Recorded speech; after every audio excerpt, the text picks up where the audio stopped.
Tout le monde connaît Jamal Crawford, un mec considéré comme l'un des meilleurs dribbleurs de l'histoire de la NBA. En 2008, avec les Knicks, il sort la plus grosse saison de sa carrière. 20,8 points, 4 rebonds, 5 passes, un festival de crossover et de step back qui t'ont sûrement choqué. En vrai, t'es aux Knickerbockers, l'un des plus gros marchés de toute la ligue, le Garden qui vibre à chaque soirée, New York qui te met sur le radar mondial, t'es censé être All-Star direct, la plus grosse récompense de mi-saison. Eh ben non, Jamal, ça lui passe complètement sous le nez. Un gros snub, comme disent les ricains. La machine highlight parfait pour l'événement restera gentiment dans son canapé. Des injustices pareilles, il y en a des tonnes dans l'histoire de la NBA. La faute à qui? Les fans qui votent, les coachs qui checkent les bilans. La faute à quoi? Un star system NBA complètement déraillé. Dans cette nouvelle vidéo du tip-off, on va décortiquer tout ça en revenant sur les dingueries les plus marquantes de l'histoire de All-Star Game.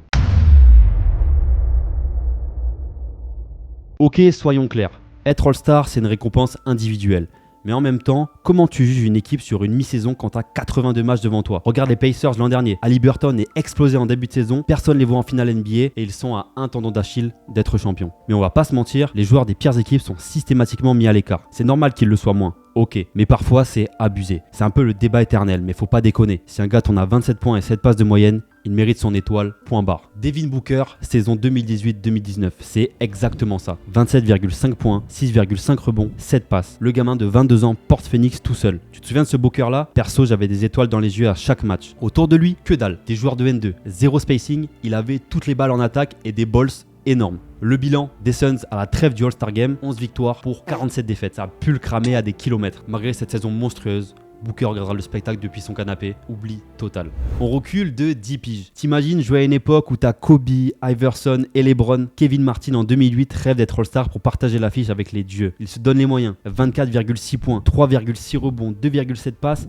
et 1,2 interceptions. C'est le 4e scoreur cette saison-là. Mais t'es au Sacramento Kings, la franchise la plus fade de l'histoire. Dernier à l'ouest avec 15 victoires pour 32 défaites avant la trêve. À ce moment-là, Martin c'est le mec qui porte une attaque morte tout seul. Mais la réputation des stats sur équipe pourrie plus la défense limite, tu l'auras compris, c'est égal à un snub total. Il n'aura jamais d'étoile en carrière, la pilule est très dure à avaler. Bon, t'as capté le délire. Le bilan collectif massacre les rêves. Il y en a d'autres comme Monta Ellis qui était en feu début des années 2010 aux Warriors. Mais on est loin, très loin des Splash Bros. 25,5 points de moyenne en 2009-2010. Le bilan est catastrophique, genre 26-56. L'effectif est ultra faible. Monta score de partout, mais les coachs matent le ratio et passent. Je sais pas si t'as remarqué, mais depuis le début, je t'ai cité que des joueurs du bas court. C'est pas un hasard. Si tu suis un peu la NBA, tu sais que la concurrence à ce poste, c'est une vraie boucherie. Il y a toujours 15 mecs qui tournent à 25 points de moyenne et qui se battent pour une dizaine de spots. C'est complètement dingue. Du coup, il y a toujours des talents qui se font gratter la place. Genre CJ McCollum qui joue à côté de Dame à Portland. On est sur la saison 2019-2020. Les Blazers sont quasi à l'équilibre. McCollum tourne à 26,7 points, 4,2 rebonds, 4,2 passes de moyenne. Un vrai shotmaker clutch en playoff,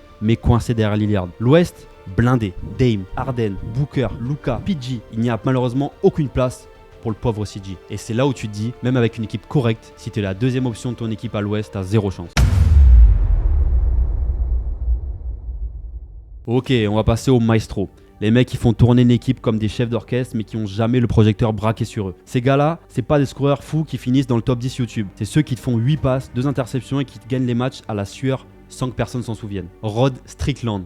Alors là, les anciens, ils se sont levés de leur chaise et ils ont direct monté le son de la vidéo. C'est le mec dont tout le monde parle quand on lance le débat meilleur joueur jamais All-Star. Sur la saison 91-92 avec les Spurs, le bilan était de 20 victoires pour 26 défaites avant la trêve. Il était dans le bas de tableau à l'ouest. Le gars tourne à 18 points, 8,5 passes, 2,6 interceptions. Un handle complètement dingue, une vision du jeu à la Magic Johnson mais en plus discret, capable de driver, créer pour lui et pour les autres comme personne. Mais l'ouest à cette époque, c'est l'enfer absolu. Stockton qui distribue comme un robot à Utah. Gary Payton qui terrorise tout le monde à Seattle. Magic qui est encore là en mode légende vivante. Jason Kidd qui débarque. Bref, t'as une génération dorée de meneurs et Rod Strickland se fait gratter la place malgré un niveau complètement All-Star. Il finira jamais sélectionné de sa carrière. Imagine être considéré comme l'un des 5 meilleurs meneurs de la ligue et regarder le spectacle depuis ta maison. C'est une folie absolue. La sobriété, c'est pas le meilleur trait de caractère en NBA. Y a qu'à demander à André Miller ce qu'il en pense. Dis-toi que ce gars sur la saison 2001-2002, c'est le meilleur passeur de toute la ligue avec les Cavs. Il tourne à 16,6 points et 10,9 passes décisives. Un vrai métronome, mais encore une fois, pas de sélection. Mais voilà, pas de dunk monstrueux, pas de step back à 10 mètres. périmètre, un style old school complètement à l'opposé de ce que veulent les fans en 2002. Cleveland en mode reconstruction, zéro hype autour de la franchise et les coachs qui préfèrent récompenser les meneurs fun, genre Marbury ou Baron Davis. André Miller jouera 17 ans en NBA, fera des playoffs solides partout où il passera et rentrera chez lui avec 0 All-Star. C'est presque un crime contre l'humanité du basket. Dans les profils pas très sexy, je suis obligé de te citer Marcus Camby. Si t'as jamais vu des highlights de ses contres en carrière, je te conseille de le rechercher sur YouTube, ça vaut le coup. C'est pour moi l'un des défenseurs avec le meilleur sens du timing de l'histoire. Sauf que si quelqu'un en avait quelque chose à faire de la défense au All-Star Game, on le saurait depuis longtemps. Un peu comme André Miller, qui était meilleur passeur, lui, il a fini la saison avec le titre de meilleur défenseur de l'année. Il est meilleur contreur de la NBA en double-double de moyenne avec 3,3 comptes par match. Melo et Iverson sont très contents de l'avoir de l'autre côté du terrain, mais tu l'auras compris, ça ne sera pas pour lui le show des étoiles. McBibby, lui, avait une équipe compétitive derrière. Ah, les fans des Kings retrouvent le sourire quand on évoque cette saison 2001-2002. 21,1 points, 5,5 passes, clutch absolu.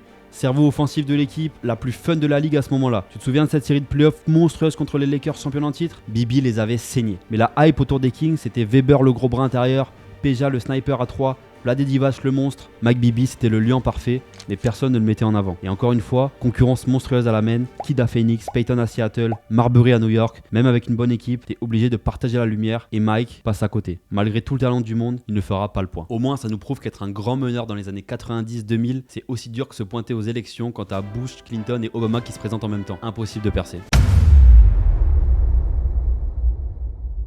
Parlons maintenant du cas d'école. Les mecs faits sur mesure pour le All-Star Game, mais qui sortaient du banc, donc direction le canapé. Ces gars-là, c'était des microns d'humains, capables de te mettre 25 points en 20 minutes avec du style, des crossovers, des trucs de fou. Pile le genre de profil qui exploserait les ventes de maillots lors d'un All-Star Weekend. Tout à l'heure, je t'ai parlé de la saison 2008 de Jamal Crawford, mais c'est pas la seule où il s'est pas fait respecter. On est en 2013-2014 avec les Clippers. Le bilan est de 33 victoires pour 19 défaites avant la trêve. Ils sont 3e à l'Ouest. C'est une équipe ultra compétitive. Le mec claque 18,5 points de moyenne et c'est le meilleur 6e homme de la ligue. Et tu connais ses highlights, des crosses qui envoient l'adversaire en G-League, des shoots à 9 mètres, des buzzers de taré. C'est le gars que tu as envie de voir au All-Star Game. Mais non, parce qu'il sort du banc derrière Chris Paul et que Blake Griffin et DeAndre Jordan attirent toute la lumière. Les Clippers, c'est une équipe solide mais sans superstar ultime. Et Jamal reste dans l'ombre malgré un niveau complètement dingue. Il méritait sa passe sûrement plus que certains arrières moins impactants cette saison-là. Désolé, mais je pense à toi, Drew. Comment parler de 6e homme sans évoquer la légende ultime, Lou Williams. Ce qui lui est arrivé, c'est clairement la version 2.0 du même cauchemar. 2017-2018, toujours ces mêmes Clippers, bilan 27 victoires pour 25 défaites avant la trêve.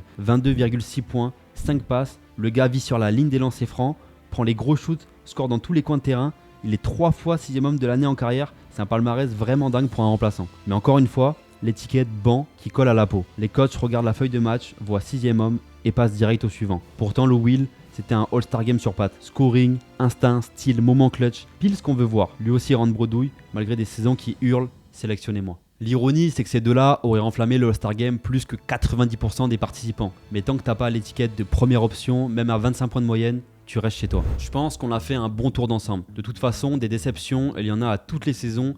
Et quand on voit ce qui est devenu le All-Star Game, on se demande si la distinction a encore beaucoup de valeur. Merci de m'avoir écouté. Je t'ai cité les oubliés les plus obvious selon moi, mais si t'en as d'autres, n'hésite pas à me les dire en commentaire. Et si t'as kiffé la vidéo, n'hésite pas à t'abonner et à nous suivre sur tous nos réseaux. C'était Mathieu du Tip-Off. Je te dis à la prochaine pour une nouvelle vidéo NBA.